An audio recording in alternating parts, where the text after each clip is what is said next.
Good morning, नमस्कार। मैं स्वदीप कुमार आप सभी का स्वागत करता हूं हमारे अनअकैडमी के प्लेटफॉर्म यूपीएससी सीएससी हिंदी में। Let's crack UPSC CSC Hindi. ये जो यूपीएससी सीएससी हिंदी चैनल है, इस चैनल के माध्यम से अनअकैडमी यूपीएससी की तैयारी कराता है हिंदी माध्यम के स्टूडेंट को। उनके लिए बहुत ही बेहतरीन प्लेटफॉर्म है। यूपीएससी सीएससी हिंदी से जुड़ करके हिंदी माध्यम के स्टूडेंट अपनी यूपीएससी की तैयारी को आगे बढ़ा सकते हैं, कंटिन्यू कर सकते हैं। और रोजाना 10:30 बजे इस टाइम पे मैं आप लोगों को इंपॉर्टेंट एडिटोरियल्स की क्लास लेता हूं। आप लोगों को पता ही है कि अनअकैडमी इंडिया का लार्जेस्ट लर्निंग प्लेटफॉर्म है। आप लोग इसका सब्सक्रिप्शन लेकर के घर बैठे ऑनलाइन तरीके से अपनी तैयारियों को आगे बढ़ा सकते हैं। आप इससे जुड़ेंगे तो आपको जो क्लासेज मिलेंगी वो डेली लाइव क्लासेज मिलेंगी। लाइव टेस्ट एंड क्विज होगा, पूरा कोर्स स्ट्रक्चर्ड फॉर्म में होगा और जो एक्सेस मिलेगा वो अनलिमिटेड मिलेगा। आप अपने मोबाइल में अनअकैडमी का लर्निंग ऐप डाउनलोड करिए और अपनी तैयारियों को आगे बढ़ाते रहिए। ये हूं मैं, मेरा नाम स्वदीप कुमार। मेरे एक्सपीरियंस से जुड़ेगा। ये है मेरे टेलीग्राम चैनल का लिंक और ये है मेरे अनअकैडमी का प्रोफाइल लिंक। आप लोग इस दोनों को जरूर फॉलो कर लेंगे। यहाँ पे क्या है, मैं अपने सभी क्लास का पीडीएफ और सभी क्लास का लिंक अपलोड कर देता हूँ, ठीक है। और 100 से भी ज्यादा टॉप एडुकेटर्स हैं यहाँ पे अनअकैडमी पे, 100 से भी ज्यादा, जो आपको यूपीएससी की तैयारी में हर कदम पे आपकी मदद करेंगे। ये अपकमिंग कोर्सेज हैं जो अनअकैडमी में हर महीने शुरू होती हैं। और ये है कोर्स प्लस और आइकॉनिक, दो तरीके का प्लान है यहाँ पे सब्सक्रिप्शन का। जो प्लस कोर्स है वो अनअकैडमी का रेगुलर कोर्स है। इसमें complete UPSC prelims, mains, optional paper, test series और एसए की कंप्लीट तैयारी होती है। इसके लिए आपको यहाँ पे डेली लाइव क्लासेज, उसके लिए टेस्ट सीरीज, अनलिमिटेड प्रैक्टिस आप कर सकते हैं। इसमें अनलिमिटेड क्लास ले सकते हैं, अनलिमिटेड टेस्ट की प्रैक्टिस कर सकते हैं और पूरा स्ट्रक्चर शेड्यूल में मिलेगा आपको यहाँ पे प्लस कोर्स में। ये प्लस का जो 12 महीने का चार्ज है यानी 1 ईयर का, वो है आपका 49,500 रुपए। लेकिन अगर आप इस कोड का इस्तेमाल करेंगे, कोड है स्वदीप, तो आपको फीस में 10% डिस्काउंट मिलेगा और आपकी फीस हो जाएगी 44,550 रुपए। वहीं अगर आप 2 साल के लिए ले लेते हैं, 2 ईयर के लिए आइकॉनिक, अरे सॉरी प्लस कोर्स, तो 72,000 रुपए। कोड के इस्तेमाल के बाद 64,800, 10% डिस्काउंट। तो ये प्लान, ये सारी चीजें। अगला जो है वो है आइकॉनिक। आइकॉनिक में क्या है कि ये प्लस कोर्स वाली ये सारी चीजें तो मिलेंगी ही मिलेंगी, ये चारों चीजें। इसके अलावा आपको एक पर्सनल कोच में मिलेंगे जो आपकी पर्सनली तैयारी में मदद करेंगे। Daily mains question answer writing practice होगी, पूरे स्टडी प्लान के साथ आपकी तैयारी होगी और पर्सनल फीडबैक भी आपको यहाँ पे दिया जाएगा। इसका जो आइकॉनिक 12 महीने का यानी 1 ईयर का प्लान है 69,500, कोड का इस्तेमाल करेंगे 10% डिस्काउंट 62,550। वहीं अगर 24 महीने यानी 2 साल का अगर आप प्लान लेते हैं, 2 ईयर प्लान, 1,07,000 रुपए, कोड के इस्तेमाल के बाद 96,300। तो ये सारा प्लान, ये सारी चीजें। अब आप यहाँ पे अलग से ऑप्शनल का भी सब्सक्रिप्शन ले सकते हैं अनअकैडमी पे। इसका जो 12 महीने का चार्ज है 1 साल का, वो है आपका 27,500। इसमें भी अगर आप इस कोड का इस्तेमाल करेंगे, कोड है स्वदीप, तो इसमें भी आपको 10% डिस्काउंट और फीस होगी 24,750। अगर 24वां महीने का यानी 2 साल का प्लान ले लेते हैं, 2 ईयर का, तो 40,000 रुपए, कोड के इस्तेमाल के बाद 36,000 रुपए। तो ये सारा प्लान, ये सारी चीजें। अनअकैडमी कॉम्बैट के बारे में आप जानते ही है। ये मैंने आपको बताया था कि ऑनलाइन टेस्ट सीरीज है यूपीएससी के लिए और ये ऑल ओवर इंडिया कंपटीशन है। आप लोग जरूर दीजिए, इसमें ऑल ओवर इंडिया के लड़के पार्टिसिपेट कर रहे हैं और इसमें आपकी जो रैंकिंग आएगी ऑल ओवर इंडिया, जैसे यूपीएससी की रैंकिंग आती है उस तरीके से इसकी रैंकिंग निकलेगी और ये आप सभी स्टूडेंटों के लिए फ्री है। इसका कोई चार्ज नहीं है। करना क्या है, अनअकैडमी के ऐप पे जाना है आपको। ऐप पे जाएंगे, वहां पे आएगा यूपीएससी सीएससी का जो सेक्शन है, उसमें जाएंगे तो आएगा अनअकैडमी कॉम्बैट। अनअकैडमी कॉम्बैट में आपको यहाँ पे जाकर के रजिस्ट्रेशन करना है। रजिस्ट्रेशन करने के समय एक कोड मांगेगा, तो कोड में आप जो मेरा कोड है स्वदीप, आप एक कोड डाल देंगे तो आपका रजिस्ट्रेशन हो जाएगा फ्री में। इसके लिए कोई चार्ज नहीं है। ये 6 दिसंबर से शुरू हुआ है, एक टेस्ट हो चुका है, अगला होगा 20 दिसंबर को, समय है 11 बजे। अल्टरनेटिव संडे को होगा, ठीक है। अल्टरनेटिव संडे यानी हम मतलब हर 14 दिन पे टेस्ट होगा। अभी 6 को हुआ था, अब 20 को होगा, टाइम है इसका 11 बजे। तो सबके लिए फ्री है, जरूर ज्वाइन करें और कोड जरूर डाल देंगे तो आपका फ्री में रजिस्ट्रेशन हो जाएगा। ये जो फॉर्मेट है, इसका जो टाइमिंग है वो 45 मिनट का होगा। एक टेस्ट की टाइमिंग 60 क्वेश्चंस पूछे जाएंगे और टोटल 13 टेस्ट होंगे। तो पहला जो है वो तो 6 दिसंबर को हो चुका है, 6 दिसंबर 11 बजे। सेकंड जो है वो है आपका 20 दिसंबर को 11 बजे। तो आप सभी लोग जरूर ज्वाइन करिए। अल्टरनेटिव संडे ये चलता है और इसमें 6 सेक्शन से सवाल आते हैं और सबको मिला करके स्कोरिंग होती है। और ये जो ऑनलाइन एक चल रहा है कंपटीशन, ये जो टेस्ट एमसीक्यू, इसमें जो फर्स्ट रैंक पे आएगा कंप्लीट ओवरऑल, जब 13 टेस्ट कंप्लीट हो जाएंगे, फर्स्ट रैंक पे आने वाले को एप्पल मैकबुक एयर मिलेगा, सेकंड रैंक वाले को Apple iPad mini, third rank वाले को एप्पल एयरपॉड्स और टॉप 100 रैंकर्स को मिलेगा 1000 रुपए का अमेजन वाउचर। ठीक है, इसमें हजारों लाखों लड़के पार्टिसिपेट कर रहे हैं, जरूर आप ज्वाइन करें। और यहाँ पे प्राइस तो है ही है, बहुत कुछ सीखने को, समझने को और जानने को भी यहाँ पे आपको मिलेगा। ये है सोर्स जो मैं आप लोगों को रोजाना पढ़ाता हूँ सुबह 10:30 बजे 10:30 AM पे। The Hindu, Indian Express, down to earth, Hindustan Times, economics Times, PIB, PRS, Dainik Jagran, राष्ट्रीय संस्करण, जनसत्ता और गवर्नमेंट की वेबसाइट, ये सारी चीजें हैं ध्यान से। तो आज मैं आप लोगों के लिए क्या क्या लेकर के आया हूं, ध्यान से देखते हुए चलिए क्या क्या चीजें हैं एक एक करके। आज देखिए आप लोगों के लिए डेली न्यूज और इंपॉर्टेंट एडिटोरियल्स में क्या है। सबसे खास बात इसमें जो मैं आप लोगों के लिए एडिटोरियल्स लाता हूं वो मैं हिंदी में लाता हूं। आज का जो हमारा पहला टॉपिक है वो है युवा गणितज्ञों के लिए रामानुजन पुरस्कार। जो युवा गणितज्ञ होते हैं, मैथमेटिशियन जो होते हैं युवा, उनको उनके बेहतर योगदान के लिए प्रत्येक वर्ष दिया जाता है रामानुजन पुरस्कार। रामानुजन बहुत बड़े गणितज्ञ थे, आप इसको पढ़िए, अभी आगे इसमें आपको क्लियर होगा। और उनके उसी उपलक्ष्य में जो पूरे विश्व के युवा गणितज्ञ उनको हर साल ये रामानुजन पुरस्कार दिया जाता है। तो 2020 का रामानुजन पुरस्कार मिला है, क्या कह रहा है कि रामानुजन प्राइज, कि Ramanujan prize for young mathematician 2020, 2020 का युवा गणितज्ञों के लिए यह पुरस्कार है, ये ध्यान में रखेंगे। तो क्या कह रहा है, अभी हाल ही में मिला है कि हाल ही में युवा गणितज्ञों के लिए रामानुजन पुरस्कार 2020 यानी Ramanujan prize for young mathematician 2020 Rio de Janeiro यानी ब्राजील के institute for pure and applied mathematics IMPA की गणितज्ञ डॉक्टर कैरोलिना अरूजो को दिया गया है। किसको मिला है 2020 का युवा मैथमेटिशियन का रामानुजन पुरस्कार?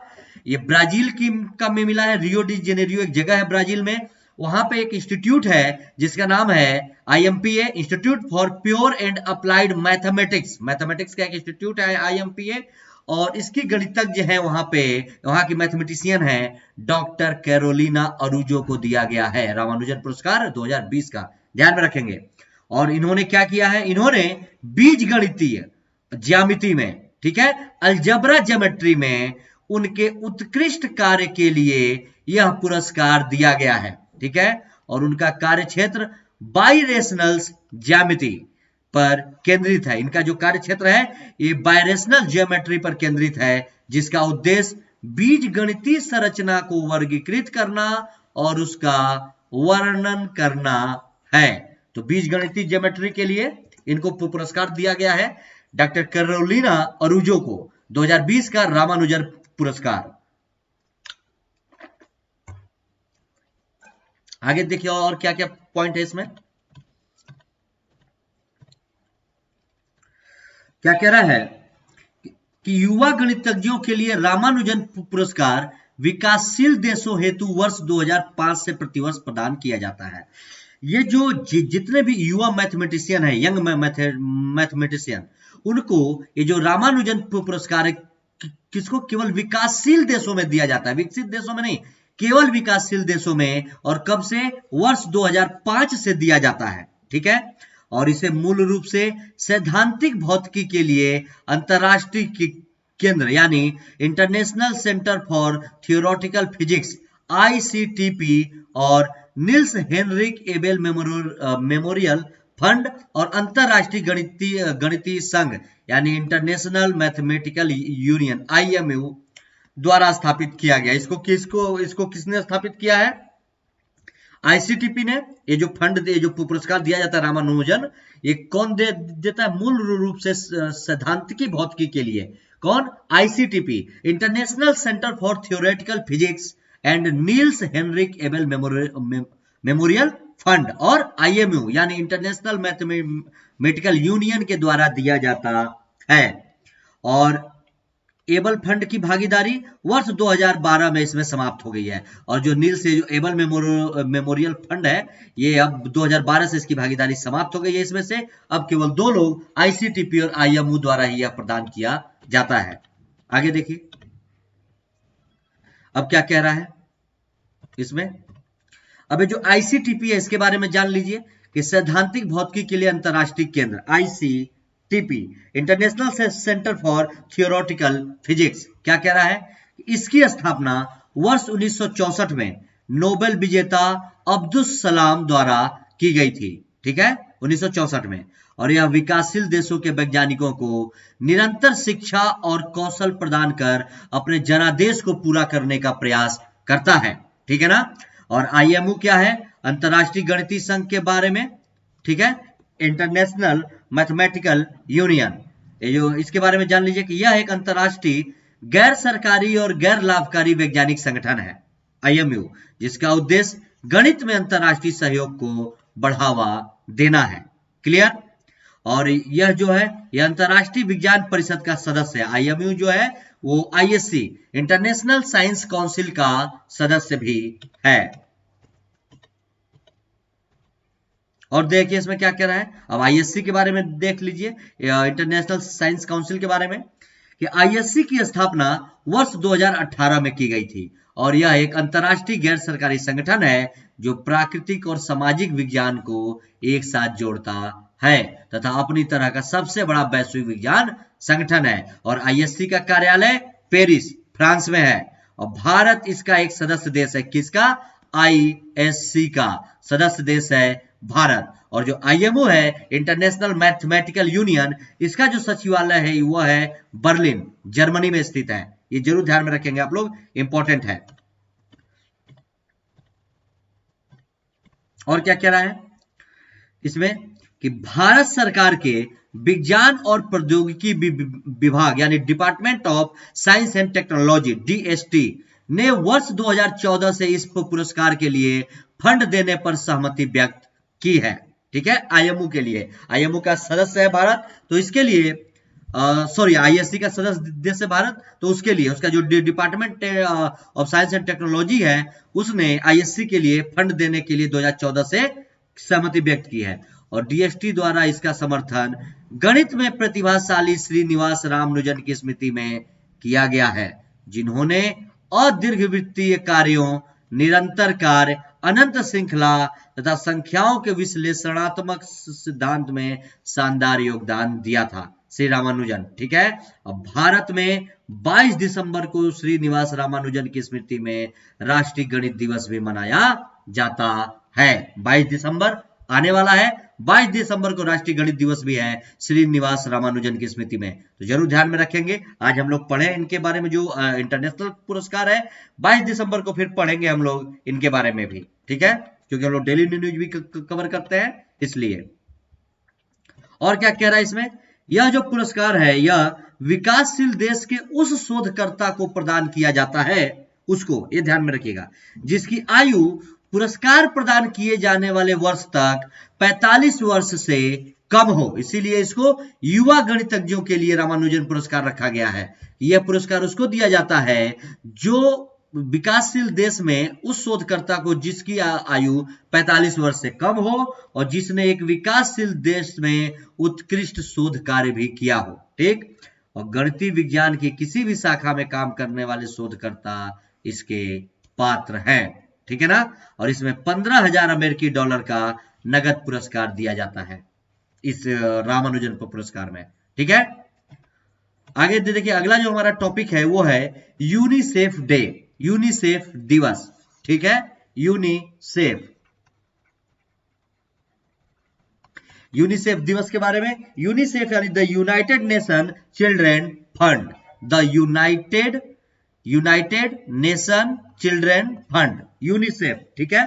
आगे देखिए इसमें क्या, यूनिसेफ दिवस बच्चों के लिए है। क्या है कि बाल विकास और बाल अधिकारों के संरक्षण की दिशा में यूनिसेफ के अतुलनीय योगदान को रेखांकित करने हेतु प्रतिवर्ष 11 दिसंबर को यूनिसेफ दिवस का आयोजन किया जाता है। प्रत्येक वर्ष मनाया जाता है 11 दिसंबर को यूनिसेफ डे। और क्यों मनाया जाता है? यूनिसेफ बच्चों की एक संस्था है, यूनाइटेड नेशन चिल्ड्रन फंड, ठीक है। और ये बाल विकास और बाल अधिकारों के संरक्षण की दिशा में इसका काम है, और इसे हर वर्ष 11 दिसंबर को मनाया जाता है। इस वर्ष संयुक्त राष्ट्र की इस अस्थायी संस्था ने, और यूनिसेफ जो है संयुक्त राष्ट्र यूनाइटेड नेशन की एक संस्था है, तो संयुक्त राष्ट्र की अस्थायी संस्था ने अपनी स्थापना के 74 वर्ष पूरे कर लिए हैं।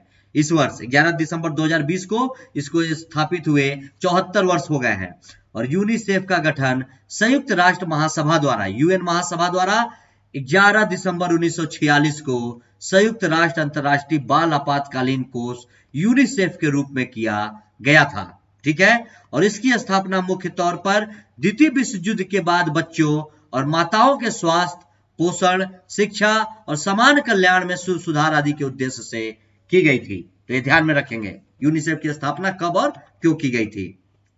आगे देखिए इसमें कि वर्ष 1953 में यह संयुक्त राष्ट्र का एक अस्थायी हिस्सा बन गया, ठीक है। 1953 में यह यूनाइटेड नेशन का एक अस्थायी हिस्सा बन गया और अंतरराष्ट्रीय एवं आपातकालीन शब्दों को हटाकर इस संगठन का नाम संयुक्त राष्ट्र बाल कोष कर दिया गया, ठीक है। इसका नाम हटा करके अंतरराष्ट्रीय एवं आपातकालीन शब्द इसमें लगा था पहले, उसको हटा करके फिर इसका नाम 1953 में संयुक्त राष्ट्र बाल कोष यूनाइटेड नेशन चिल्ड्रन फंड कर दिया गया।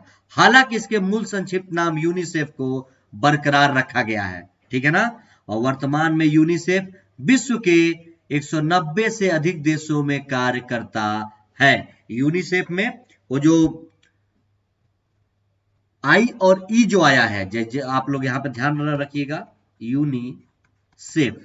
तो यूनिसेफ में क्या है कि इसमें क्या कह रहा है कि 1953 में इसको क्या किया गया, जब ये संयुक्त राष्ट्र का स्थायी सदस्य बन गया, तो इसमें जो आई है और जो ई है, आई माने इंटरनेशनल और ई माने इमरजेंसी, ठीक है। United nation international children emergency fund था इसका नाम, ठीक है। तो उस 1953 के बाद इसमें से आई और ई, इसका जो हिंदी में नाम है उसको हटा दिया गया, इसको केवल संयुक्त राष्ट्र बाल कोष कर दिया गया, लेकिन इंग्लिश में अभी भी ये यूनिसेफ ही कहा जाता है। तो इस चीज को ध्यान में रखेंगे। और वर्तमान में यूनिसेफ विश्व के 190 अधिक देशों में कार्य करता है, जिसका उद्देश्य बच्चों के जीवन को बचाना, उनके अधिकारों का संरक्षण और क्षमता निर्णय में उनकी मदद करना। और यूनिसेफ को वर्ष 1965 में नोबेल शांति पुरस्कार और वर्ष 1989 में इंदिरा गांधी शांति पुरस्कार और वर्ष 2006 में प्रिंस ऑफ अस्तूरियस अवार्ड भी मिला था। तो ये सारी चीजों का आप लोग ध्यान में रखेंगे। अगला जो हमारा इंपॉर्टेंट टॉपिक है वो है पर्सन ऑफ द ईयर, ठीक है। पर्सन ऑफ द ईयर का भी ये पुरस्कार मिला है, टाइम मैगजीन देती है। आप लोग देख रहे होंगे person of the year time magazine देती है। क्या, किसको, कैसे, ध्यान से देखिए कि अमेरिका की प्रतिष्ठित, अमेरिका की मैगजीन है टाइम मैगजीन, ने अमेरिका के नवनिर्वाचित राष्ट्रपति जो बाइडेन और उपराष्ट्रपति कमला हैरिस को संयुक्त रूप से वर्ष 2020 का पर्सन ऑफ द ईयर मनोनीत किया है। आप लोगों को पता ही होगा कि अमेरिका के नए राष्ट्रपति हैं जो बाइडेन और वहां की उपराष्ट्रपति है भारतीय मूल की कमला हैरिस। तो इनको संयुक्त रूप से वर्ष 2020 का पर्सन ऑफ द ईयर मनोनीत किया गया है। और टाइम मैगजीन द्वारा किसी प्रभावशाली व्यक्ति अथवा संस्था को मनोनीत करने की शुरुआत वर्ष 1927 में की गई थी। और शुरुआत में इसे मैन ऑफ द ईयर के रूप में जाना जाता था। क्या है कि टाइम मैगजीन 1927 में ही इस तरीके का शुरुआत किया था और शुरुआत में इसको मैन ऑफ द ईयर कहा जाता था। हालांकि बाद में इसका नाम बदलकर पर्सन ऑफ द ईयर कर दिया गया, ठीक है। आगे देखिए और क्या कह रहा है इसमें कि यह सम्मान ऐसे किसी व्यक्ति, समूह, आंदोलन या विचार को दिया जाता है जिसने किसी एक वर्ष में विशेष रूप से सबसे अधिक प्रभाव डाला हो। हालांकि आवश्यक नहीं है कि यह प्रभाव सकारात्मक ही हो, नकारात्मक प्रभाव भी डाला हो तो उसको दिया जाता है, ठीक है। उदाहरण के लिए वर्ष 1938 में नाजी पार्टी के नेता एडोल्फ हिटलर को भी पर्सन ऑफ द ईयर के रूप में नामित किया गया था, और आप लोग हिटलर के बारे में जानते ही हैं। और वर्ष 2019 में युवा जलवायु परिवर्तन कार्यकर्ता ग्रेटा थनबर्ग को पर्सन ऑफ द ईयर के रूप में नामित किया गया था। ये प्रत्येक वर्ष दिया जाता है। 2019 में दिया गया था ग्रेटा थनबर्ग को, जो कि यह सम्मान पाने वाली कम उम्र की विजेता बनी थी, ग्रेटा थनबर्ग। ठीक है, ये जरूर ध्यान में रखेंगे सारी चीजें। एक और इंपॉर्टेंट न्यूज, ओलंपिक में शामिल हुआ ब्रेक डांस। बहुत से जो लोग डांसर होंगे इंडिया के, और आजकल का दौर ही है हिप हॉप ब्रेक डांस का, और बहुत से युवा भारत के ब्रेक डांस करते हैं, तो उन लोगों के लिए बहुत बड़ी खबर है कि ब्रेक डांस को अब ओलंपिक में शामिल कर लिया गया है। ये बहुत ही बेहतरीन मौका है, भारत के युवाओं को ओलंपिक में पार्टिसिपेट करने का चांस मिलेगा। और आजकल के युवा डांस, ब्रेक डांस के तरफ काफी आकर्षित भी हैं। तो देखिए क्या है सबसे खास बात, ओलंपिक में शामिल हो गया है ब्रेक डांस। क्या कि अंतरराष्ट्रीय ओलंपिक समिति ने ब्रेक डांस को आधिकारिक तौर पर ओलंपिक खेल में शामिल कर लिया है। अब जो ब्रेक डांस है वो आधिकारिक तौर पर ओलंपिक खेलों में शामिल हो गया है। ठीक है, और अंतरराष्ट्रीय ओलंपिक समिति ने इसको उसमें शामिल कर लिया है। ठीक है, आगे देखिए, एक ओलंपिक खेल के तौर पर ब्रेक डांस अथवा ब्रेकिंग, यानी ब्रेक डांसिंग का प्रतिस्पर्धात्मक स्वरूप, इसको ब्रेक डांस अथवा ब्रेकिंग कहते हैं, कि आधिकारिक शुरुआत पेरिस में वर्ष 2024 में होने वाले ओलंपिक खेलों के दौरान की जाएगी। इसकी आधिकारिक शुरुआत कब होगी? पेरिस में होगी, और 2024 में जो ब्रेक डांस जो ओलंपिक होगा उसमें इसको शामिल किया जाएगा, पेरिस में। ठीक है, तो ये बहुत ही अच्छा मौका है। आगे देखिए, ब्रेक डांस को एक खेल के तौर पर ओलंपिक में शामिल करने के निर्णय का प्राथमिक उद्देश्य प्रायोजकों और प्रसारकों के लिए ओलंपिक खेलों की प्रासंगिकता को बनाए रखना है। क्लियर? ये जरूर ध्यान में रखिएगा। और देखिए क्या कह रहा है कि अंतरराष्ट्रीय ओलंपिक समिति के इस निर्णय से अधिक युवाओं को ओलंपिक खेलों के प्रति आकर्षित किया जा सकेगा, ताकि युवाओं के बीच ओलंपिक खेलों की लोकप्रियता को बरकरार रखा जा सके। और हिप हॉप संस्कृति के एक प्रमुख प्रारूप के रूप में ब्रेक डांसिंग की शुरुआत 1970 के दशक में अमेरिका में हुई थी। ठीक है,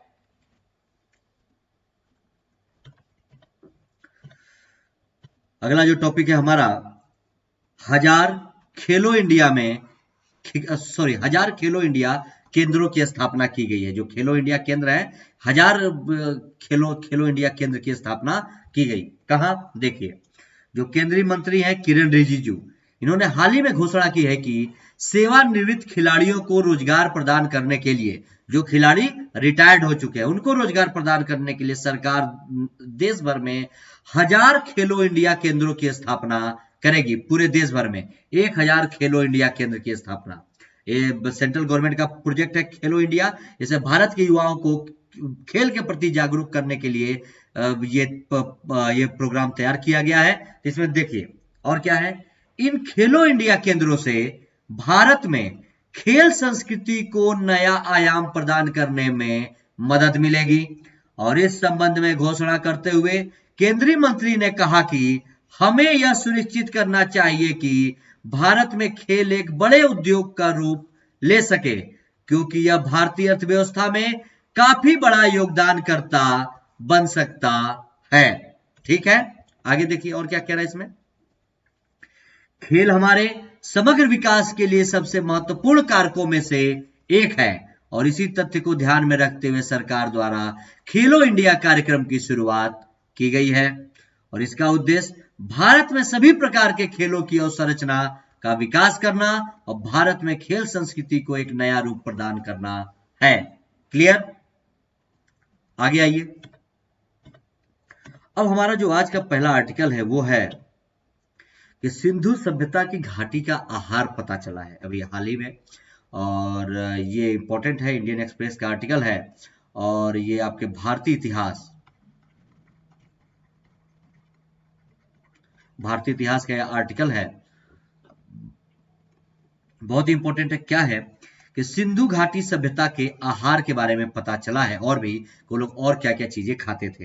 ठीक है, अभी बिल्कुल लेटेस्ट खबर है, ध्यान से पढ़िए, चर्चा में क्यों है कि हाल ही में जर्नल ऑफ आर्कियोलॉजिकल साइंस, ठीक है, जर्नल ऑफ आर्कियोलॉजिकल साइंस की एक रिपोर्ट में यह प्रकाशित हुआ है कि सिंधु घाटी सभ्यता के लोगों के आहार में मांस का प्रभुत्व था, जिसमें गो मांस व्यापक रूप से शामिल था। अभी हाल ही में एक अध्ययन हुआ, और अध्ययन है जर्नल ऑफ आर्कियोलॉजिकल साइंस की एक पत्रिका आती है, ये जो एक रिपोर्ट है इसमें आती है, इसमें प्रकाशित एक अध्ययन में पता चला है, अभी हाल ही की बात है, कि सिंधु घाटी सभ्यता के लोगों के आहार में, भोजन में मांस का प्रभुत्व था, मतलब मांस अच्छा खासा उपयोग होता था, जिसमें गो मांस व्यापक रूप में शामिल था।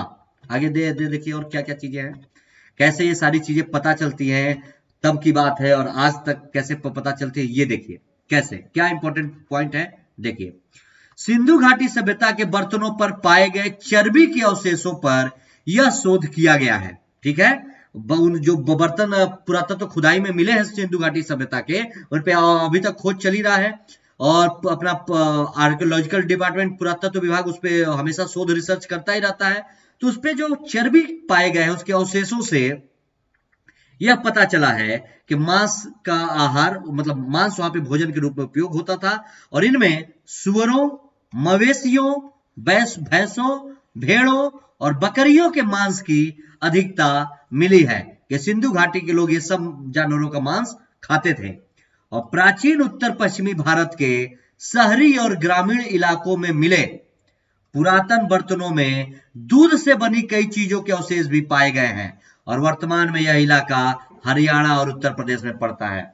मैं, आप लोगों को याद होगा, अगर मैं आज से 1-1.5 महीने पहले एक और आर्टिकल आया था सिंधु घाटी सभ्यता का, उसमें मैंने आप लोगों को पढ़ाया था कि ये जो यहाँ पे लाइन लिखा है कि दूध से बनी कई चीजों, मतलब वहां पे दूध उत्पादन और दूध व्यवसाय यानी डेयरी उद्योग का, ठीक है, डेयरी उद्योग का साक्ष्य मिला कहां से, सिंधु घाटी सभ्यता पे, जो अभी वर्तमान में हरियाणा और पश्चिमी उत्तर प्रदेश में पड़ता है, और उस समय प्राचीन उत्तर पश्चिमी भारत का एरिया था, शहरी और ग्रामीण, वहां पे डेयरी उद्योग, ठीक है, का साक्ष्य में मिला है, वहां के बर्तन से साक्ष्य में मिले हैं कि ये लोग दूध तो खाने पीने में उपयोग करते ही थे, लेकिन बहुत ज्यादा मात्रा में होता था, तो ये उसका उद्योग भी करते थे, तो ये उसका भी साक्ष्य में मिला है। और दूसरा साक्ष्य सिंधु घाटी सभ्यता इस बार के लिए इंपॉर्टेंट हो सकता है, दूसरा मिला है ये कि उनके भोजन में, कि प्रमुख आहार में मांस भी शामिल था, तो जरूर ध्यान में रखेंगे। और वर्तमान में यह जो इलाका है, जो प्राचीन उत्तर पश्चिमी भारत का शहरी और ग्रामीण इलाका था, वर्तमान में यह इलाका हरियाणा और उत्तर प्रदेश में पड़ता है, पश्चिमी उत्तर प्रदेश और हरियाणा। देखिए कहां कहां है ये इलाका, कहां कहां से साक्ष्य मिले हैं, आलमगीरपुर मेरठ उत्तर प्रदेश, हरियाणा, और उत्तर प्रदेश हरियाणा में कहा, मसूदपुर, लोहारी राघो, राखी गाड़ी शहर हिसार में, खानक शहर है भिवानी में, फरमाना शहर है रोहतक में, इन जगहों से इन सारे चीजों के साक्ष्य मिले हैं। क्लियर, आगे देखिए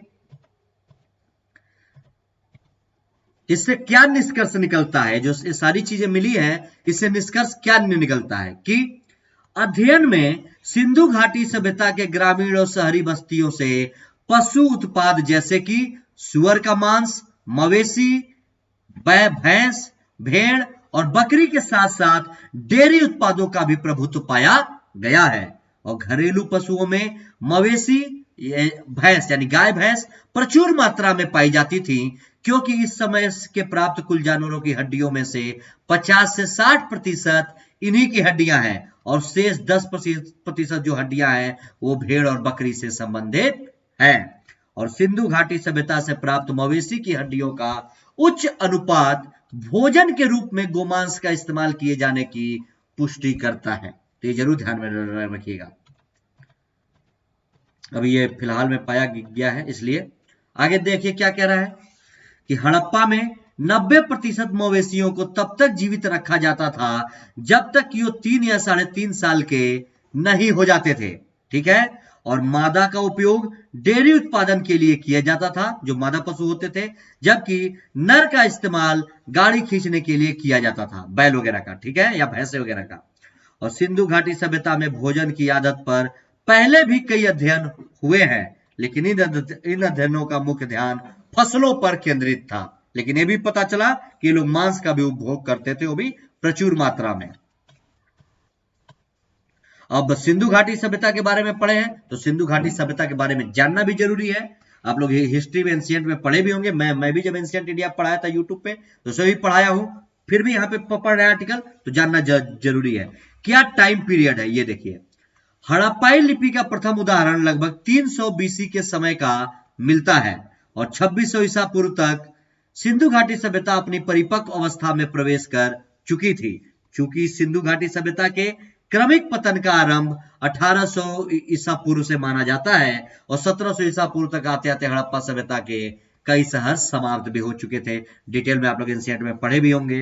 हड़प्पा नामक स्थान पर पहली बार यह संस्कृति खोजी गई थी, इसलिए इसका नाम हड़प्पा सभ्यता रखा गया है। ठीक है ना, हड़प्पा के जगह पे इसकी सभ्यता मिली थी इसीलिए। भौगोलिक विस्तार के बारे में इसका देखिए। भौगोलिक रूप से यह सभ्यता यानी हड़प्पा सभ्यता या सिंधु घाटी सभ्यता पंजाब, सिंध, बलूचिस्तान, राजस्थान, गुजरात और पश्चिमी उत्तर प्रदेश तक फैली हुई है। और क्या कह रहा है, इनमें सुतकागोर यानी जो बलूचिस्तान में सुतका गेंडोर से पूर्व आलमगीरपुर जो कि पश्चिमी यूपी में है तक तथा उत्तर में मांडू यानी जम्मू से दक्षिण में दायमाबाद अहमदनगर महाराष्ट्र तक क्षेत्र शामिल है। जब मैं पढ़ाया था तो आप लोगों को बताया था नॉर्थ, साउथ, ईस्ट, वेस्ट। तो क्या है कि पूरब में बलूचिस्तान, नहीं सॉरी, पूरब में आलमगीरपुर मेरठ में, ठीक है, आलमगीरपुर मेरठ पूर्व में, और आप आ जाएंगे यहाँ पे उत्तर में आपका जम्मू, यहाँ पे मांडा, नॉर्थ में मांडा जम्मू, और दक्षिण में आपका हो गया दायमाबाद, दायमाबाद आपका महाराष्ट्र में, और फिर आपका पश्चिम में हो गया बलूचिस्तान में सुतका गेंडोर। तो ये पूरा यहाँ पे इस तरीके से फैला हुआ था पूरा सिंधु घाटी सभ्यता। और कुछ सिंधु घाटी स्थल अफगानिस्तान में भी पाए गए हैं। महत्वपूर्ण स्थल कौन कौन से हैं सिंधु घाटी सभ्यता के? भारत में कौन कौन सा, ये देखिए। भारत में है कालीबंगा राजस्थान में, लोथल, धौलावीरा, रंगपुर, सुरकोतडा गुजरात में, बनावली हरियाणा में, और रोपण पंजाब में। ठीक है, मतलब ये बहुत सारे हैं, लेकिन ये सबसे इंपॉर्टेंट।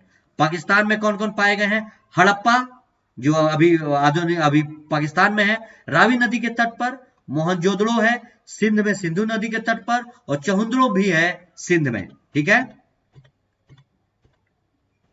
और क्या कह रहा है, और कुछ महत्वपूर्ण विशेषताएं इसके बारे में कि सिंधु घाटी के शहरों में परिष्करण और उन्नति का स्तर देखा जा सकता है जो उसके समकालीन अन्य सभ्यताओं में नहीं देखा जा सकता। सिंधु घाटी की जो शहरों की सभ्यता थी, जो नगरीकरण की स्थिति थी, उस समय और किसी में नहीं देखी जा सकती थी। आज के समय का जो दौर है, उस समय तक का जो शहरी नगरीकरण की सभ्यता थी, इसी टाइप की होती थी। उनकी नगर योजना कैसी थी? अधिकांश शहरों का स्वरूप उनका समान था और इसमें दो भाग थे, एक गढ़ होता था ऊपर में और एक निचला भाग होता था जिसको शहर कहते थे, जो समाज में पदानुक्रम की उपस्थिति को दर्शाता है। यानी जो अमीर वर्ग होते थे वो गढ़ या दुर्ग में रहते थे, किले में अमीर वर्ग, और बाकी जो लोग रहते थे सामान्य जनता, वो नीचे वर्ग में वो नीचे शहर में रहते थे। और अधिक नगरों में यहाँ पे महान स्नानागार भी मिला है। और यहाँ से पक्की ईंटों के बने 2 मंजिला घर, बंद जल की निकासी नालियां, अपशिष्ट प्रबंधन प्रणाली, माप के लिए वजन, खिलौने, बर्तन आदि के साक्ष्य भी यहां से प्राप्त हुए हैं। आप ये सारा कुछ हिस्ट्री में पढ़े होंगे, फिर भी यहाँ पे देखिए। और इसके अलावा बड़ी संख्या में यहाँ पे मुहरों की खोज भी की गई है।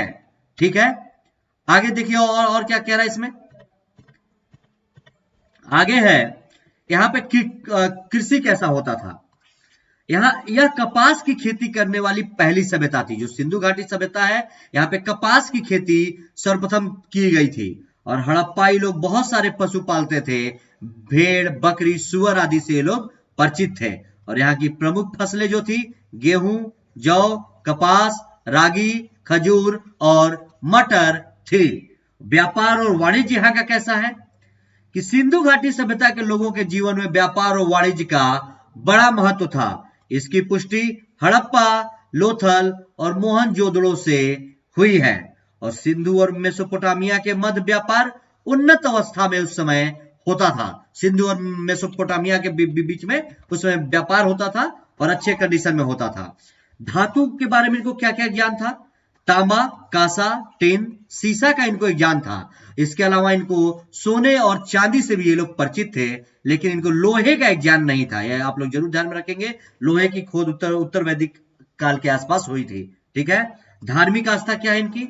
मंदिरों या महलों जैसी कोई संरचना यहाँ पे नहीं पाई गई है सिंधु काल में। और पुरुष और महिला देवताओं की यहाँ पे पूजा की जाती थी। यहाँ से प्राप्त पशुपति शिव की मुहर विशेष रूप से प्रसिद्ध है और इस मुहर में एक त्रिमुखी पुरुष को एक चौकी पर पद्मासन मुद्रा में बैठे हुए दिखाया भी गया है। ये सारी चीजें हैं, जरूर ध्यान में रखिएगा। आप लोग हिस्ट्री में तो पढ़े ही होंगे, लेकिन आज ये वहां के बारे में जो आर्टिकल आया है तो इसमें जानना जरूरी है। मृदभांड, यहाँ के बर्तनों के बारे में जान ले लीजिए। यहाँ पाए गए मृदभांड अधिकांशतः लाल एवं गुलाबी रंग के हैं और इन पर काले रंग से अलंकरण किया गया है। और यहाँ पे कांचली मृदा यानी फायस का उपयोग मनकों, चूड़ियों, बालियों और जहाजों के निर्माण में किया जाता था। ठीक है। और कला का इनको क्या ज्ञान था? ये देखिए कला के रूप में कि मोहनजोदड़ो से नर्तकी की एक लघु प्रतिमा मिली है और माना जाता है कि यह 4000 वर्ष पुरानी है। और मोहनजोदड़ो से एक दाढ़ी वाले पुरोहित या राजा की मूर्ति भी मिली है। ठीक है ना। ये सारी चीजें हैं। और क्या कह रहा है ये देखिए। लोथल से एक डाकयार्ड जहां पे जहाज बनाया जाता है ये भी मिला है। और मृतकों को लकड़ी के ताबूतों में यहाँ पे दफनाया जाता था और सिंधु घाटी की लिपि को अभी तक पढ़ा नहीं गया है। ये जरूर ध्यान में रखिएगा। और इस सोर्स था इंडियन एक्सप्रेस, तो इंपॉर्टेंट है। इस बार पे पिछले दो ढाई महीने में 2 बार सिंधु घाटी सभ्यता के बारे में आ चुका है, तो इस बार के लिए इंपॉर्टेंट है। अगला क्या है आर्टिकल हमारा? अगला आर्टिकल है चरम जलवायु घटनाएं और भारत। जो जलवायु परिवर्तन या जलवायु की घटनाएं हो रही हैं और भारत क्या है, देखिए ध्यान से। चर्चा में क्यों? काउंसिल ऑन एनर्जी और एनवायरमेंट एंड वाटर यानी CEEW यानी council on energy, environment and water द्वारा जारी एक हालिया रिपोर्ट के मुताबिक भारत के 75% से अधिक जिले चक्रवात, बाढ़, सूखा, हीट वेव, कोल्ड वेव जैसी चरम जलवायु घटनाओं के मुख्य हॉटस्पॉट हैं। एक रिपोर्ट आई है और रिपोर्ट किसकी आई है? Council on energy, environment and water. इस रिपोर्ट में यह कहा गया है कि भारत के 75% से अधिक जिले जो हैं वो चक्रवात, बाढ़, सूखा, हीट वेव और कोल्ड वेव जैसी चरम जलवायु घटनाओं के मुख्य हॉटस्पॉट हैं। और यह report preparing India for extreme climate events के नाम से प्रकाशित की गई है। यह जो रिपोर्ट है, और यह पहली बार है जब देश में चरम जलवायु घटनाओं के हॉटस्पॉट का मानचित्रण भी किया गया है। ठीक है। तो ध्यान से देखते हुए चलिए क्या कह रहा है।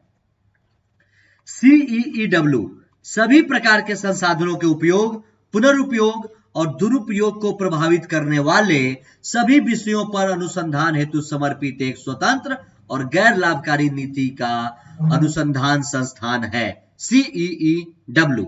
और यह रिपोर्ट संयुक्त राष्ट्र पर्यावरण कार्यक्रम यानी यूनाइटेड नेशन एनवायरनमेंट प्रोग्राम की उत्सर्जन गैप रिपोर्ट 2020 के बाद जारी की गई है। और एक ज्ञात हो कि संयुक्त राष्ट्र पर्यावरण कार्यक्रम ने अपनी रिपोर्ट में चेताया है कि विश्व मौजूदा सदी में 3 डिग्री से अधिक तापमान वृद्धि की ओर बढ़ रहा है। मैंने कल भी जो आर्टिकल पर पढ़ाया था उसमें भी ये चीजें बताई थी।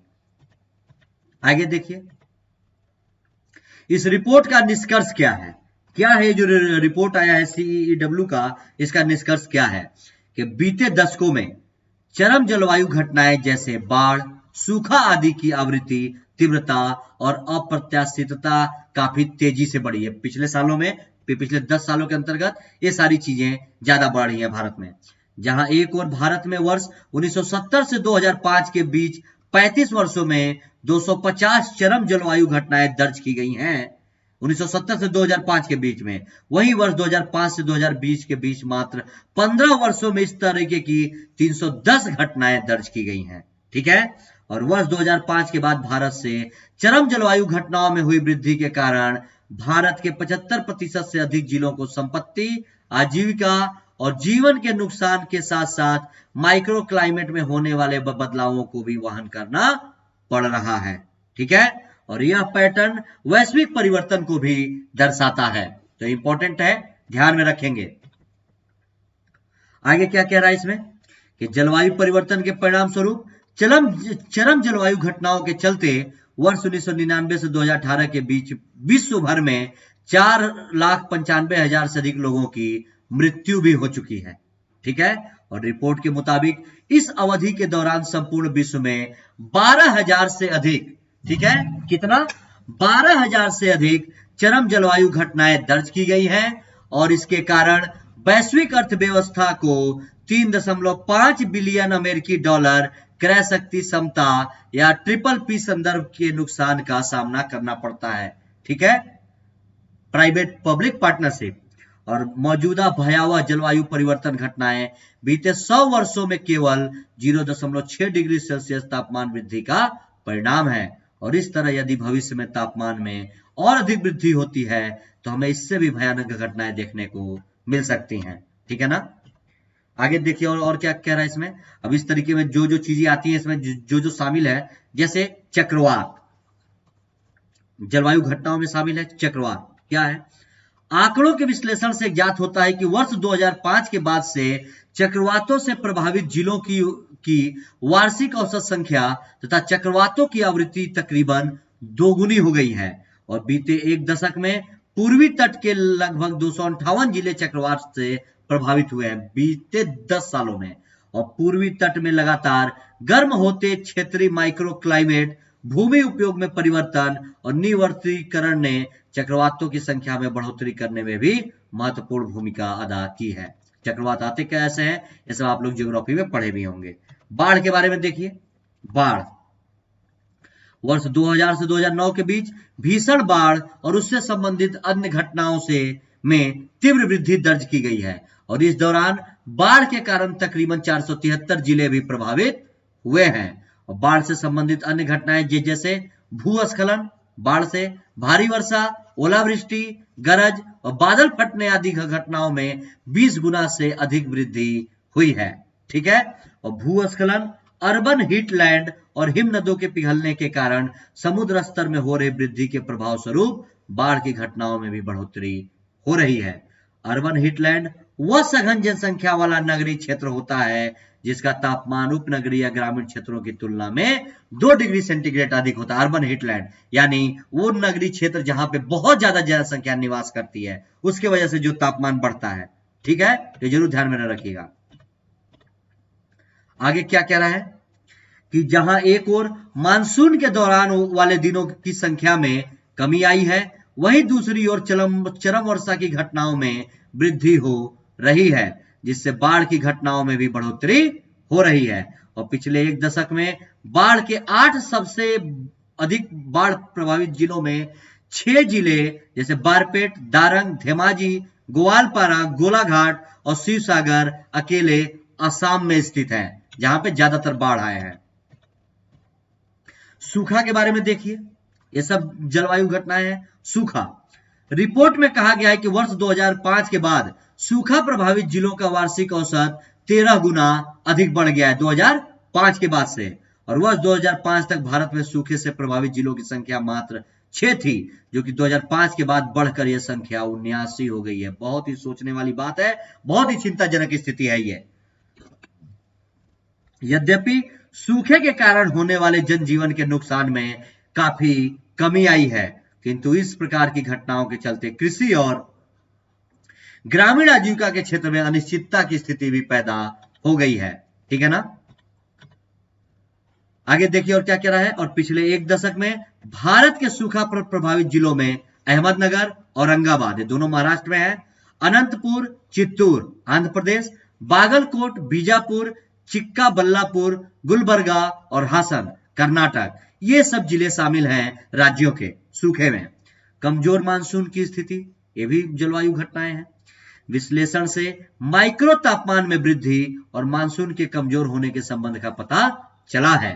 और इस तथ्य की पुष्टि इस बात से की जा सकती है कि महाराष्ट्र, कर्नाटक और उत्तर प्रदेश जैसे राज्यों को वर्ष 2015 में भीषण गर्मी और कमजोर मानसून के कारण पानी की भारी कमी का सामना करना पड़ा था। बिल्कुल सही बात है ये। अब चरम जलवायु घटनाओं के पैटर्न में बदलाव क्या आया है, ये जो इनके पैटर्न में बदलाव कैसे, ये देखिए। इस अध्ययन के दौरान चरम जलवायु घटनाओं के पैटर्न में बदलाव भी पाया गया है। उदाहरण के लिए भारत के 40% बाढ़ग्रस्त जिलों की जो स्थिति है, बाढ़ग्रस्त जिलों की स्थिति अब सूखाग्रस्त है। पूरे पैटर्न में ही चेंज आ गया है। जो पहले 40% जिले जहां पे बाढ़ आते थे, अब वहां पे सूखा पड़ गया है, जबकि सूखाग्रस्त जिलों में के बाढ़ग्रस्त होने की जानकारी मिल रही है। बिल्कुल उल्टा हो गया है, ठीक है। आप इस मैप के माध्यम से देख सकते हैं। और यह बदलाव दो प्रकार से देखा जा रहा है। कैसे? कुछ मामलों में जिन जिलों में बाढ़ की आशंका थी वे अब सूखाग्रस्त है, और जहां सूखे की आशंका थी अब वो बाढ़ से प्रभावित हो रहे हैं। वहीं भारत के कई जिलों को बाढ़ और सूखा दोनों ही घटनाओं का सामना करना पड़ रहा है, और विश्लेषकों के मुताबिक यह प्रवृत्ति काफी गंभीर है और इस विषय पर आगे अनुसंधान किए जाने की भी आवश्यकता है। और क्या कह रहा है? भारत के तटीय दक्षिणी राज्यों में सूखे की घटनाएं काफी तेजी से दर्ज की जा रही हैं। अभी हमने देखा था सूखे की घटनाएं दक्षिण भारत में। और इसके अलावा बिहार, उत्तर प्रदेश, उड़ीसा, तमिलनाडु के कई जिले में बाढ़ और सूखे की स्थिति एक ही मौसम के दौरान दर्ज की जा रही है। एक ही मौसम है इन सब जगहों पे। इससे जुड़े हुए सुझाव क्या क्या हैं, ये देखिए। अर्बन हीट स्ट्रेस, जल तनाव और जैव विविधता के नुकसान जैसी महत्वपूर्ण सुविधाओं का प्रतिचित्रण करने के लिए एक जलवायु जोखिम Atlas, develop a climate risk Atlas विकसित किया जाना चाहिए। इसके लिए एक क्लाइमेट एटलस विकसित किया जाना चाहिए। और आगे देखिए क्या कह रहा है। और आपात स्थितियों के प्रति व्यवस्थित और निरंतर प्रतिक्रिया सुनिश्चित करने के लिए एक एकीकृत आपातकालीन निगरानी प्रणाली विकसित की जानी चाहिए। स्थानीय, क्षेत्रीय, मैक्रो और माइक्रो क्लाइमेटिक स्तर सहित सभी स्तरों पर जोखिम मूल्यांकन भी किया जाना चाहिए, और जोखिम मूल्यांकन प्रक्रिया में सभी हितधारकों की भागीदारी अनिवार्य हो। क्या कह रहा? स्थानीय, उपराष्ट्रपति और राष्ट्रीय स्तर की योजनाओं में जोखिम मूल्यांकन को एकीकृत भी किया जाना चाहिए। अभी माइक्रो क्लाइमेटिक जोन शिफ्टिंग क्या है, ये पढ़ लीजिए। जो भी ये चर्चा हो रहा था, क्या है माइक्रो क्लाइमेटिक जोन शिफ्टिंग? कि माइक्रो क्लाइमेटिक जोन का आशय ऐसे क्षेत्र से है जहां का मौसम आसपास के क्षेत्रों से भिन्न होता है। ऐसे क्षेत्र से कि जहां का मौसम उसके आसपास के क्षेत्रों से भिन्न होता है, उसी को माइक्रो क्लाइमेटिक जोन कहते हैं। अब भारत के अलग अलग जिलों में माइक्रो क्लाइमेटिक जोन की स्थिति में परिवर्तन आ रहा है। बिल्कुल सही बात है। और माइक्रो क्लाइमेटिक जोन में बदलाव के कारण संपूर्ण क्षेत्र में व्यवधान भी पैदा हो सकता है। उदाहरण के लिए वार्षिक औसत तापमान में मात्र 2 डिग्री सेल्सियस वृद्धि के कारण किसी उत्पादकता में 15 से 20% की कमी आ सकती है, अगर तापमान में 2 डिग्री की भी वृद्धि हो गई तो। और इसका कारण क्या है? इसके कारण भूमि उपयोग में बदलाव, निर्वनीकरण, ठीक है, कि भूमि का जो उपयोग है बदला जा रहा है, वन काटे जा रहे हैं, अतिक्रमण किया जा रहा है भूमि का, आर्द्र भूमि एवं प्राकृतिक परिस्थितियों के तंत्रों में नुकसान हो रहा है, इन सब, और अर्बन हीटलैंड, ठीक है, ये सब इसके रीजन है। ये भी आर्टिकल इंडियन एक्सप्रेस का था, बहुत इंपॉर्टेंट है, जरूर ध्यान में रखिएगा। अगला जो हमारा आर्टिकल है ये है वैश्विक स्वास्थ्य अनुमान 2019, ठीक है।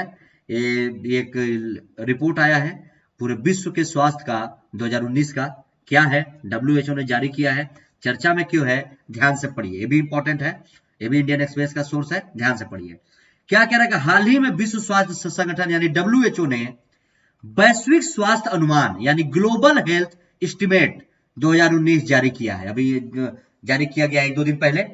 WHO ने जारी किया है ग्लोबल हेल्थ एस्टिमेट GHE, ठीक है, ये जारी किया है 2019। इसमें क्या कहा गया है ये देखिए, कि पूरे विश्व के स्वास्थ्य का एक आंकड़ा जारी किया गया है। ये देखिए, WHO का वैश्विक स्वास्थ्य अनुमान दुनिया के सभी क्षेत्रों में बीमारियों और चोटों के कारण होने वाली मौतों तथा स्वास्थ्य की हानि का व्यापक व तुलनात्मक मूल्यांकन करता है, और वैश्विक स्वास्थ्य अनुमान का नवीनतम आंकड़ा वर्ष 2000 से 2019 के बीच की अवधि का है। जो आंकड़ा आया है ये 2000 से 2019 के बीच की अवधि का आया है, ये आप लोग ध्यान में दे देंगे। और यह अनुमान WHO के 10 threats to global health report 2019 के अनुरूप है, ठीक है ना, उसके अनुरूप आया है। आगे देखिए, अब एक प्रमुख बिंदु क्या है, जो वैश्विक स्वास्थ्य अनुमान 2019 आया है, इसके प्रमुख बिंदु क्या है, जो आंकड़ा आया है क्या, कि मृत्यु के शीर्ष 10 कारण क्या है पूरे विश्व में, कि किस बीमारी के कारण लोग मर रहे हैं, कौन कौन से रोग हैं, क्या अच्छी चीजें। देखिए मृत्यु के शीर्ष 10 कारण क्या है, इसमें इस्केमिक हृदय रोग, आघात, चिरकालिक अवरोधी फुफ्फुस रोग, निचला श्वसन तंत्र संक्रमण, नवजात में होने वाला पीलिया जो नए बच्चों को हो जाता है, श्वास नलिका, श्वसन और फेफड़ों का कैंसर, अल्जाइमर, मनोभ्रंश, डायरिया, डायबिटीज मेलिटस और किडनी संबंधी रोग शामिल है। ये जो रोग हैं ये 10 कारण हैं मृत्यु के, ठीक है। आगे देखिए, गैर संचारी रोग क्या है, कि विश्व में शीर्ष 10 में से 7 मौतें इन रोगों के कारण होती हैं। इसने वर्ष 2000 की अवधि में मौजूद 10 प्रमुख कारणों में से 4 कारणों की वृद्धि की है। आगे देखिए क्या है, क्या क्या कारण है ये देखिए। पहला है हृदय रोग। यह अब सभी कारणों में होने वाली कुल मौतों का 16% हो गया। 16% लोग हृदय रोग से मरते हैं, हार्ट अटैक से। और हृदय रोग से होने वाली मौतों की संख्या वर्ष 2000 के बाद से 2 मिलियन से अधिक बढ़कर वर्ष 2019 में 9 मिलियन हो गई है, हार्ट अटैक से मरने वाले लोगों की संख्या। अल्जाइमर रोग और मनोभ्रंश के अन्य रूप से मरने वालों की, इस मामले में अमेरिका और यूरोप दोनों संयुक्त रूप से वर्ष 2019 में तीसरे स्थान पर रहे हैं। इस रोग से मरने वाले अमेरिका और यूरोप। महिलाओं पर प्रभाव, विश्व स्तर पर अल्जाइमर और मनोभ्रंश के विविध रूपों से लगभग 65% महिलाएं भी पूरे विश्व में प्रभावित हैं। डायबिटीज, वर्ष 2000 से 2019 के बीच वैश्विक स्तर पर डायबिटीज से होने वाली मौतों में 70% की वृद्धि हुई है, जिसमें से 80% मौत का आंकड़ा पुरुषों का है, ठीक है ना। इस 70% में से 80% जो आंकड़ा है वो पुरुषों का है। आगे देखिए, पूर्वी भूमध्य सागरीय देशों में मधुमेह से यानी डायबिटीज से होने वाली मौतें दोगुनी से अधिक हो गई हैं, जो WHO द्वारा कवर किए जाने वाले सभी क्षेत्रों में सबसे अधिक वृद्धि को दर्शाता है। ये पूर्वी भूमध्य सागरीय देश की बात है, जरूर ध्यान में रखिएगा आप लोग। आगे देखिए कि संचारी रोग क्या है इसमें, कि निम्न आय वाले देशों में मृत्यु के शीर्ष 10 कारणों में से 6 का कारण अभी भी संचारी रोग है। और संचारी रोग में कौन कौन आता है, उन 10 में से मलेरिया है 6वें नंबर पे, तपेदिक 8वें पे और एड्स है 9वें पे, जो संचार के द्वारा फैलता है, ठीक है। और निमोनिया और निचला श्वसन तंत्र संक्रमण, इसके बारे में देखिए, ये संचारी रोगों के सबसे घातक समूहों में से एक है और दोनों ही एक साथ मृत्यु के प्रमुख कारण के रूप में चौथे स्थान पर सूचीबद्ध थे। ये जो आंकड़ा आया है ध्यान में रखिएगा। आगे देखिए, हालांकि वर्ष 2000 की तुलना में निचला श्वसन तंत्र संक्रमण के कारण होने वाली मौतों के मामले में गिरावट देखी गई है, यानी वैश्विक स्तर पर इससे मौतों की संख्या में लगभग 5 लाख की कमी हुई है। और यह कमी संचारी लोगों से होने वाली मौतों के प्रतिशत में समान वैश्विक गिरावट के रूप में है। एड्स के बारे में देखिए कि वर्ष 2000 में मृत्यु का 8वां प्रमुख कारण था, जो 2019 में 19वें स्थान पर पहुंच गया है, ठीक है ना। सन 2000 में 8वां प्रमुख कारण था मृत्यु का एड्स, लेकिन अब इसकी भी संख्या कम हुई है, 2019 में 19वें स्थान पर आ गया है। और यह पिछले 2 दशकों में इसके संक्रमण को रोकने, वायरस के परीक्षण और इस बीमारी के उपचार के प्रयासों की सफलता को भी दर्शाता है, ठीक है। आगे देखिए, और यह अफ्रीका में मृत्यु का चौथा प्रमुख कारण है, एड्स जो है अफ्रीका में। हालांकि इससे होने वाली मौतों की संख्या में आधे से अधिक की कमी आई है, जो कि अफ्रीका में वर्ष 2000 में 1 मिलियन से अधिक थी, परंतु यह आंकड़ा वर्ष 2019 में घटकर 4,35,000 भी हो गया है। और तपेदिक से मरने वालों को देखिए, तपेदिक वर्तमान में विश्व की शीर्ष 10 बीमारियों में शामिल नहीं है। तपेदिक से होने वाली मौतों के मामले में 30% की गिरावट के साथ यह वर्ष 2000 के 7वें स्थान से गिरकर 2019 में 13वें स्थान पर पहुंच गई है।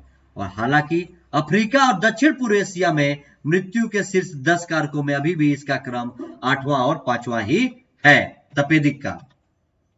और क्या कह रहा है इसमें कि वर्तमान में गैर संचारी रोग विश्व भर में अधिक मौतों का कारण बन रहे हैं जो संचार के द्वारा नहीं फैलते, जबकि संचारी रोगों से होने वाली मौतों के आंकड़ों में वैश्विक स्तर पर गिरावट आई है।